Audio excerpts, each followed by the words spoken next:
7 signs your suffering activated your demon killer vibration.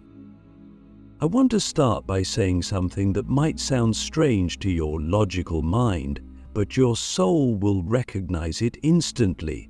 Your suffering was never a mistake. It wasn't random. It wasn't punishment. It was a portal, a seed, a violent awakening.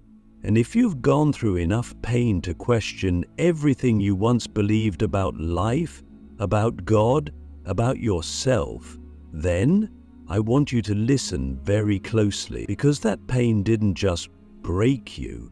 It activated something ancient within you, something older than your name, older than your story.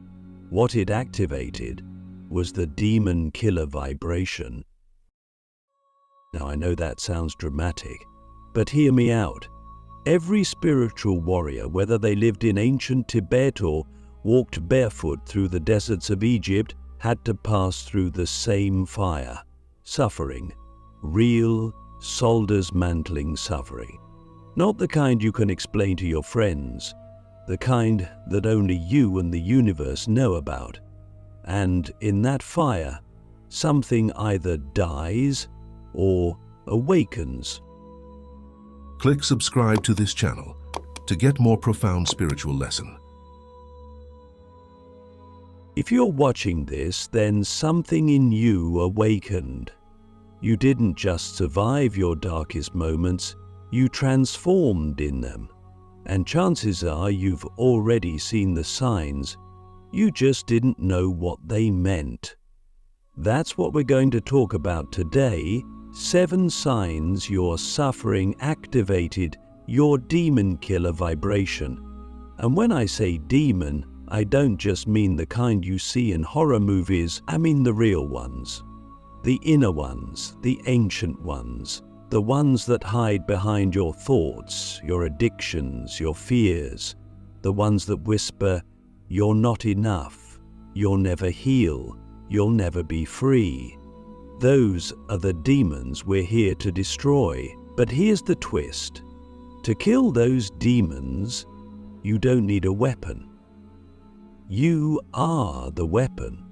Your frequency, your spirit, your pain transmuted into power. That's the weapon. And the first sign that you've begun this transformation, you've stopped blaming the world. Think about that. There was a moment, maybe small, maybe huge, when you realized that blaming other people, your past, your family, your circumstances, wasn't going to save you. It felt good for a while, it made sense, but eventually it started to taste like poison. And you knew, deep down, you knew, if I keep blaming, I stay stuck. That's the first sign. You stopped outsourcing your power, you took it back. Even if it hurt, even if it meant you had to face the truth, that you needed to change, that you needed to grow, that no one was coming to do it for you. That realization, that's when your vibration began to shift. The second sign, you began to lose interest in fake peace. This one is subtle but powerful. There was a time when you pretended everything was fine. You smiled when you wanted to scream. You said, "I'm okay," when you were dying inside. But not anymore. Now, your soul rejects anything that feels fake. You can't stomach shallow conversations. You can't sit in rooms where truth is unwelcome. You can't hide behind masks anymore. Why? Because your suffering cracked them all open. It made you raw, real, honest. And that honesty, that's sacred. That's dangerous to demons. Because demons survive in shadow, but not in truth. The third sign, your intuition got louder. Not just your thoughts, your knowing. That deep, almost uncomfortable feeling in your chest, in your gut, in your bones that says, "This isn't right," or "That's the path." You don't need evidence. You know. And you've started listening, you've started trusting it, even when it doesn't make sense, even when it costs you people, opportunities, comfort. That's your demon killer frequency, because true intuition only arises when you've suffered enough to stop trusting illusions. Your suffering stripped away the noise, and in the silence, your inner guidance returned. And now I want to ask you a question, a deep one you might not have asked yourself yet. What if your pain was the only thing strong enough to bring you back to your soul? Sit with that. Breathe into it. Don't run from it. Because the fourth sign is this: you stop running, you stop distracting yourself, you stop numbing, you stop trying to escape your own shadow. Maybe not all at once, maybe it was messy, maybe you relapsed a few times, but eventually you got tired. Tired of pretending, tired of hiding, tired of running from the parts of yourself that needed your love the most. You turned around, you faced the monster, and you realized the monster was a wounded version of you, not evil, not unlovable, just hurt, just scared. And when you stopped running, your vibration stabilized. It got stronger, because avoidance weakens the soul. But presence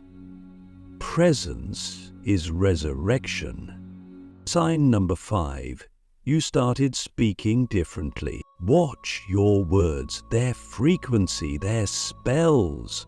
And without realizing it, you began to shift the way you speak. You stopped cursing yourself, stopped calling yourself stupid, stopped saying, "I can't."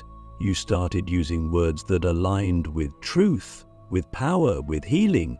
Maybe you started saying affirmations. Maybe you just started being more conscious of the words you spoke over your life. But something in you knew, if I want to kill the demons, I can't speak their language anymore. That shift in language, that's sacred alchemy. That's the voice of someone who's beginning to remember who they are. The 6th sign, you crave solitude, but not loneliness. This distinction is everything. You used to fear being alone. You'd do anything to avoid it. Scroll, drink, distract. But now, you seek solitude. Not because you hate people, but because your soul is recalibrating. Your energy is too sacred to be around just anyone. You're healing, you're integrating, you're listening, and in that silence, you're meeting yourself, not the version society told you to be, the real you, the eternal one. And the more time you spend with that version, the more powerful your vibration becomes. Demons can't stand solitude, because in solitude, we remember. And finally, the 7th sign, you started helping others rise. This one is the final stage. The warrior becomes the healer. The survivor becomes the guide. You found someone who was suffering like you once did, and instead of judging them, you saw yourself in them, and you helped. You shared your truth. You held space. You offered love. Not because you wanted to be a savior, but because you knew what it felt like to suffer, and you became the person you once needed. That's the full circle. That's the signature of someone whose vibration has shifted from survival to service. And that, my friend, is the ultimate demon killer, because demons can't survive where love is present, where truth is spoken, where healing is chosen. And you've become a sanctuary, a storm, a sacred fire. You are no longer a victim of your suffering, you are the alchemist of it. But here's the deeper question I want you to hold before we continue. If the worst thing that ever happened to you was actually your soul's plan to wake you up, can you forgive it? Can you forgive life? Can you forgive yourself? Can you stop asking, why me, and start asking, What now? The moment you realized pain wasn't punishment, it was initiation. There comes a moment in every soul's journey where the pain becomes so unbearable, so inescapable, that it breaks something open inside of you. Not breaks you down, breaks you open. It's the exact moment when you stop seeing suffering as something to escape and start seeing it as something sacred. That's the twist nobody tells you about this path, that your suffering was never trying to destroy you, it was trying to strip away everything that wasn't you. Maybe you felt it in the middle of a panic attack, when the world collapsed into silence and you remembered how to breathe again, not just with your lungs, but with your soul. Maybe you felt it after a betrayal so deep it split you in two, and in that split, you discovered a version of yourself you'd never met before. Wiser, stronger, softer. Or maybe it happened slowly, like erosion, where, piece by piece, the masks you wore began to fall off until all that was left was you, naked in your truth. That's the moment suffering becomes initiation. That's when the vibration shifts. Because what you have to understand is this: suffering isn't just a human experience. It's a sacred teacher. And only those brave enough to sit with it, to feel it fully, without flinching or running, get to unlock its deepest wisdom. Most people numb it, distract from it, medicate it. But the ones who lean in, those are the ones who hear the whispers. And those whispers are ancient. They carry the codes. They carry the vibration. Here's what I've learned on this path. Pain is the price of remembering. And if you've suffered deeply, chances are you're here to remember deeply. To remember who you were before the world taught you who to be. To remember the part of you that can't be broken, no matter how much you've been hurt. But to reach that part, you had to go through the fire. You had to be stripped of every illusion you clung to. You had to lose what was never truly yours.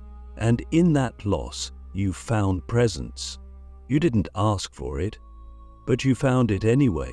It's in this presence that the vibration begins to hum, that low, ancient frequency, the one that doesn't beg for healing, it commands it. The one that doesn't fear darkness, it transforms it. That's the demon killer vibration. It isn't loud, it isn't flashy, it's still, like the eye of a storm, but it's undeniable. And when you carry it, demons notice. Not just the metaphorical ones, the thought forms, the ancestral patterns, the parasitic beliefs. They start to shake, because your vibration doesn't feed them anymore. It's not about being perfect. It's not about being fearless. It's about being authentic. You can cry and still be powerful. You can doubt and still be divine. You can fall and still rise higher than before. That's the paradox. That's the secret. Your suffering didn't make you weaker, it made you real. And realness is radioactive to anything false. You don't have to scream your power, you just have to be it. You don't have to convince anyone of your worth, you just have to remember it. And the more you remember, the more you embody. The more you embody, the more you attract. Not just people, but purpose, alignment, miracles, and yes, even resistance. Because the brighter your vibration, the more shadows it illuminates. But you're not afraid of shadows anymore, are you? You've made peace with them, you've sat with, and that's the real initiation, not killing the demon outside of you, but healing the one inside. When the shadow bows, your vibration becomes a weapon of light. There's something almost paradoxical about the moment your inner world shifts from survival to sovereignty. It doesn't come with fireworks. It doesn't announce itself. It arrives in stillness. It arrives in the quiet space after the tears have dried, when you're left sitting in the ruins of your old identity, and for the first time you're not trying to rebuild it. You just sit. You breathe. And in that breath, something ancient moves through you. Not an emotion, not a thought, but a presence, kind of holy silence. That's the moment when the shadow bows. You see, most people think darkness is loud. They think demons scream and chaos shouts. But real darkness? It whispers, it manipulates, it seduces. It survives in noise, in distraction, in confusion. So when you become silent, truly silent, you become dangerous. Not dangerous in a destructive way, but in a clarifying way. Your silence becomes a mirror. Your energy becomes a sword, and every shadow, every lie, every fear that once controlled you begins to lose its grip, because you're no longer reacting, you're no longer feeding them, you're simply seeing them. That's when your vibration becomes a weapon of light. And I don't mean light in the fluffy, good vibes only kind of way. I mean the kind of light that exposes, the kind that disrupts, the kind that burns through illusion and pierces the veil of generational pain. This is not the light of comfort. This is the light of truth, and truth doesn't always feel good. Sometimes it feels like dying, because something is dying. Your old self, the you that was built on fear, shame, guilt, and people-pleasing, that self can't survive in the light of who you are becoming. And here's the wild part. Your suffering made this possible. You didn't get here through comfort. You didn't access this level of energy by reading quotes or watching feel-good content. You earned it. With every betrayal you survived. With every night you cried yourself to sleep. With every moment you thought, I can't take this anymore. But somehow you did. That pain was the forge, and your soul was the gold being purified in that fire. Now your very presence begins to shift rooms, not because you're trying to be anything, but because you've become nothing. Nothing to prove, nothing to hide, and nothing to defend. That emptiness, that spiritual neutrality is the most magnetic force in the universe. People feel it. They don't know why, but they feel safe around you, or triggered, or exposed. That's the vibration, that's the frequency of someone who has faced their inner demons and said, I'm not afraid of you anymore. But here's the test, and it will come. The more light you carry, the more you'll be challenged to hold it. Not everyone will celebrate your transformation. Some will try to pull you back into the version of you that made them comfortable. Some will project their unhealed pain onto you. And some will try to dim your light just to keep their shadows hidden. But none of that matters, because your work isn't to convince anyone. Your only job is to embody. So I ask you now, as a mirror reflecting your own truth back to you, are you willing to lose the old version of you forever just to meet the one you were born to become? Because that's what this path requires. Total spiritual death, ego death, identity death. And in that emptiness, the real you rises. Not the you created by trauma, but the you designed by the divine. The you that carries codes. The you that remembers timelines your ancestors forgot.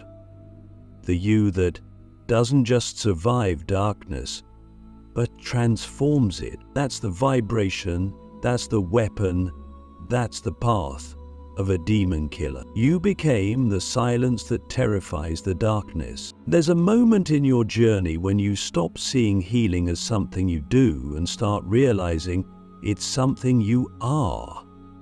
You become the vibration that heals simply by existing. You walk into a room and the energy shifts, not because you're trying to fix anyone, not because you're better, but because you carry a frequency that says, you're safe to be real here. You're safe to fall apart. You're safe to shed what no longer serves you. That's the final sign. That's when you know your suffering didn't just shape you, it anointed you. You stop needing to prove anything. You stop chasing validation. You stop performing for love. Why? Because you are love. Not the romanticized version, not the soft, sweet, always smiling kind, but love as a frequency of truth. Love as a force of evolution. Love that says, if I have to burn through every lie I've ever believed about myself to liberate my soul, I'll do it. That's the vibration that kills demons, not with violence, but with presence. That's the kind of love they can't survive. And you didn't reach that energy by accident. You got there through every breakdown, every rock bottom, every time you screamed at the sky and asked, why is this happening to me? Only to one day whisper, thank you. That thank you wasn't weakness, it was power. It was the sound of your soul remembering that nothing was wasted, that every wound carved space for more light, that every loss was making room for the real you to emerge. At this stage, your vibration no longer seeks to escape pain, it transmutes it. You no longer run from darkness, you integrate it. That's the unseen work. That's the part nobody applauds. But that's where your power lives. In the moments when nobody was watching and you still chose truth. In the nights when you were shaking from grief and still chose to breathe.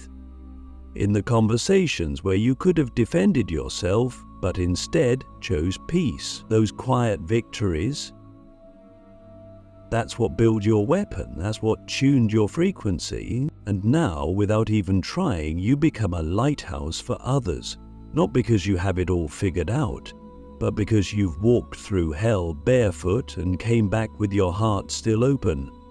People feel that, they trust it, they see their own wounds reflected in your survival, and without even knowing it, they begin to heal. That's legacy. That's what your suffering gave birth to. You didn't just heal, you became a healer, but not the kind that puts on a show, the kind that listens deeply, the kind that holds space for silence, the kind that knows when to speak and when to simply be. Because you've learned the sacred truth, sometimes your presence is the medicine, your energy is the prayer. Your stillness is the exorcism, and your authenticity is the sword. So I'll ask you one final question, one you already know the answer to in your bones. What if your suffering was never about you at all? What if it was about the people you're here to awaken, the timelines you're here to heal, the generations you're here to free? What if your pain was the price of your power? Because now you know it wasn't punishment, it was preparation, it was the sacred invitation into your truest self. You didn't just survive the darkness, you became the light. And that light doesn't just shine, it shatters. It shatters illusions, it shatters limitation, it shatters every demon that dares whisper, "You're not enough." Because now your very being says back, "I am what darkness fears." And that is the vibration of a demon killer.